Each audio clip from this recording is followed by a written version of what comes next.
Shalom, everybody. I have a breaking news report to you. I want to talk about when is this war going to end?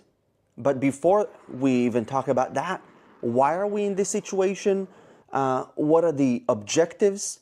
What is happening in Israel right now? What is the general feeling? But before we continue, if someone told me that there is this Netflix show where Israel hits over 170 targets in Iran, eliminates almost all of the Iranian military leadership, where the Israeli Air Force spends more time above Tehran than above Tel Aviv, seeing Tehran on fire, I would tell them that they have a great imagination. But actually, what we're seeing right now is not fiction. This is the reality. Israel launched a preemptive attack against the Islamic Republic in Iran. And to be honest, even though most of the world's leaders are silent about it, probably, I don't know, maybe they're scared of something, I assure you that deep inside, they're so grateful that Israel is making this world a better and safer place. So let's first of all begin with the current situation.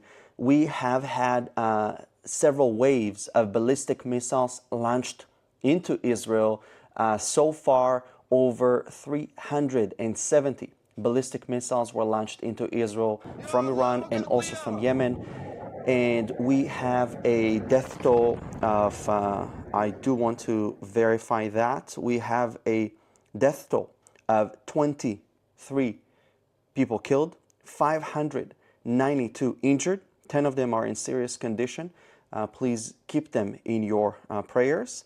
And more than 30 impact sites. So the Homefront Command said that for every 40 to 50 ballistic missiles launched into Israel, there are some that actually hit, between 8 to 10. That is why it's super, super important to stay in a bomb shelter, in a safe room. In Israel, every modern building, every modern house is required by law to have a bomb shelter.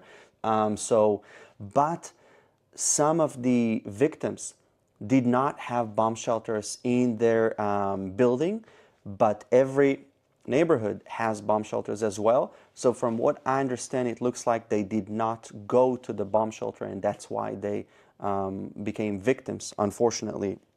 But all of that is happening while Khamenei, the supreme leader of Iran, he's right now in bunker, under the ground, hiding together with his family. According to a report I read, he is hiding, begging for his life, while the Israeli Prime Minister is visiting sites in public. He's running this war, and we also saw that there were really weird flights leaving Iran, leaving Tehran, but then all of a sudden the radar stops recording where the flight is going. So it is believed, again, it's not confirmed, but definitely the regime officials have plans to flee Iran, and that could definitely lead to a new reality in Iran, a new beginning, a new future. So this is really, really dramatic, especially because everything that we see,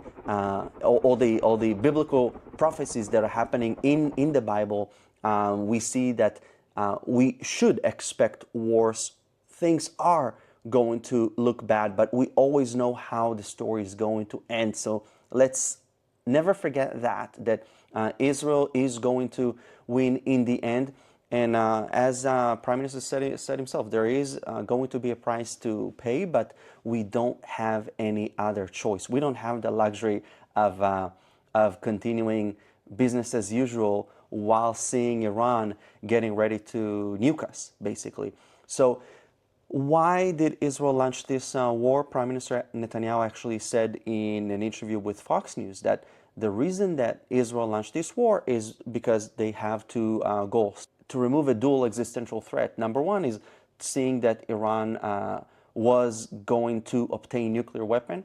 Prime Minister Netanyahu said that they were, listen carefully, they were weeks away from obtaining between 6 to 9 nuclear bombs. If they had all the material that they needed, But if they were making the decision to militarize it, then it was a matter of weeks.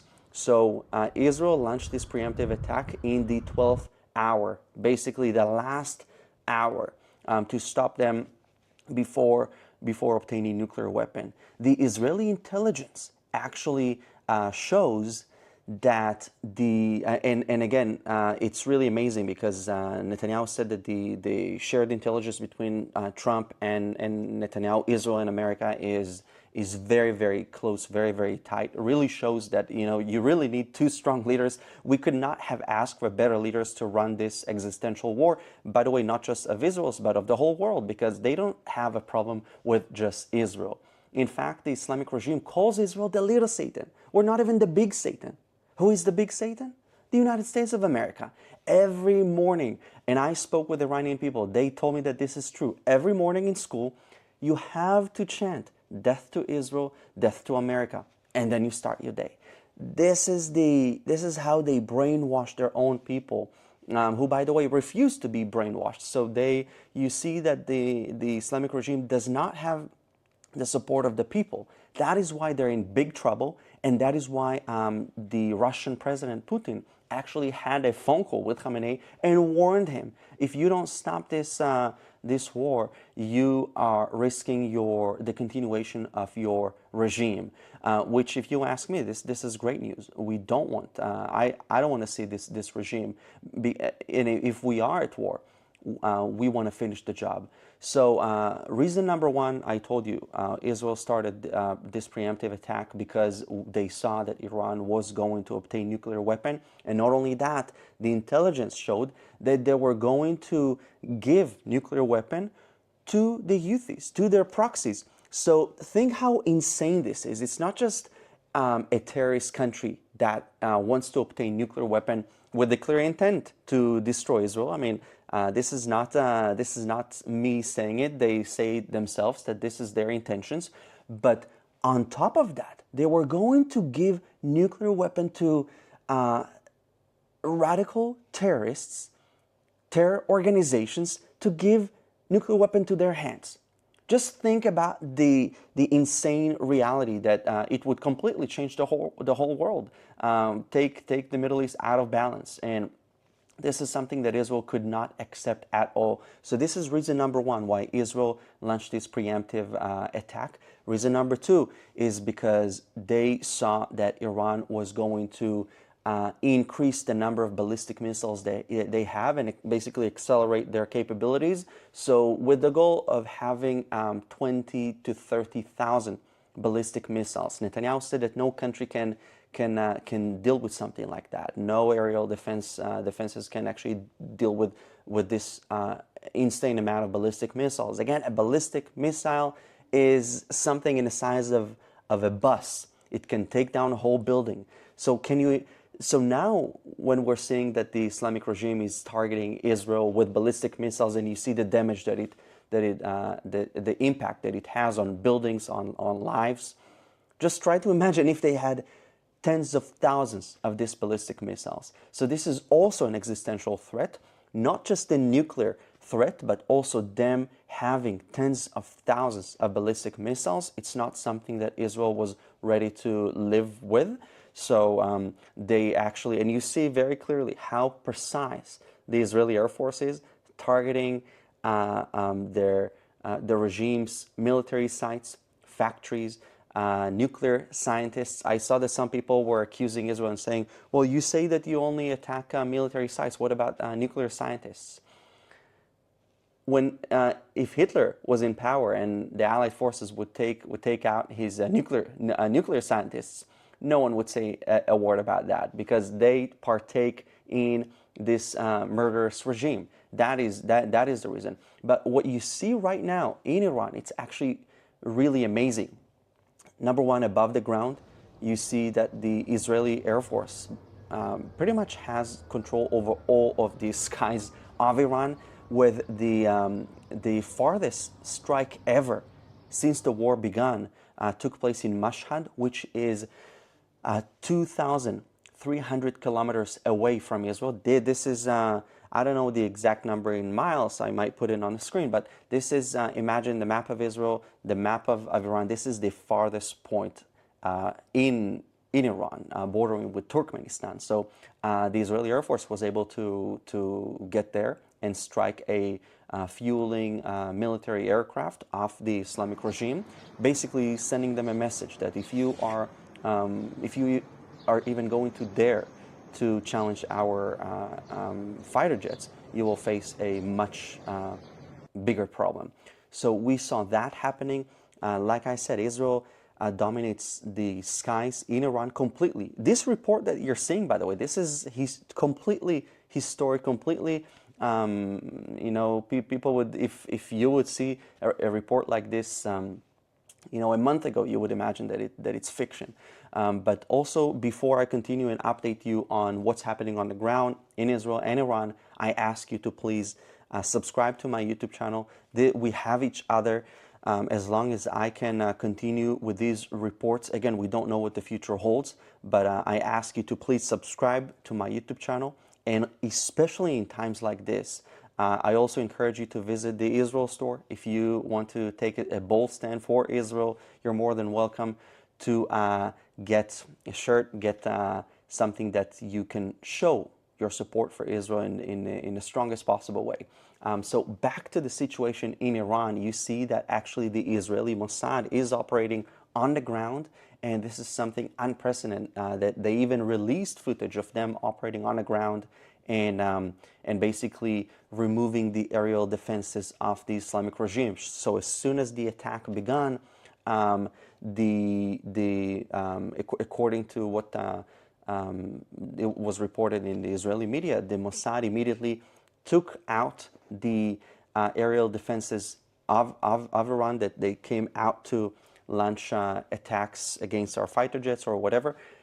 So they came from under the ground, or I don't know where, the Iranian defenses, and they were able to pinpoint and hit them. So that is absolutely insane that it's happening on the soil of Iran. But again, this is happening while you have to keep in mind Iran is a country of more than 80 million people, and most of them hate this regime. So they're more than happy to see Israel targeting this regime. And again, you have to see the difference. While the regime is targeting Israeli civilians, there was I just now posted it. There was a 94-old woman that died in this attack. Before that, 74-year-old man.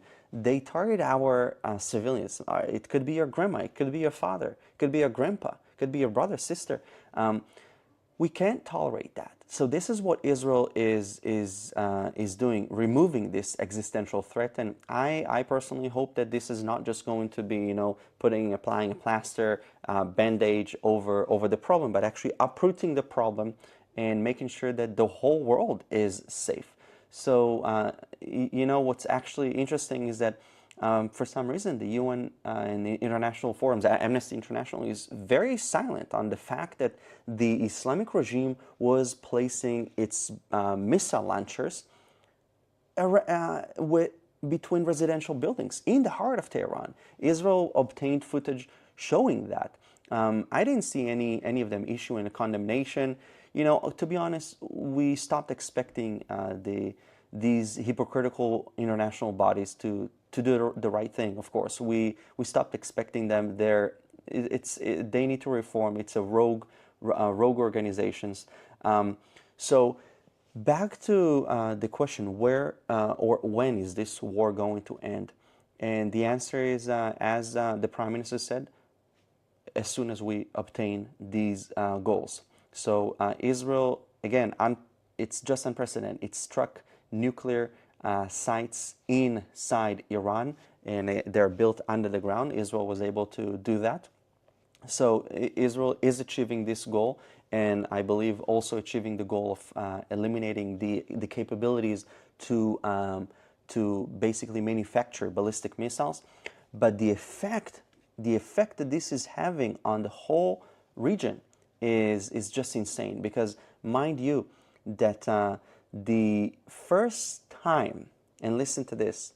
The first time that anyone ever said or called the Iranian threat, it was not in Hebrew but in Arabic. So that was back when actually Saddam Hussein called the Islamic regime in Iran a threat. Obviously, not.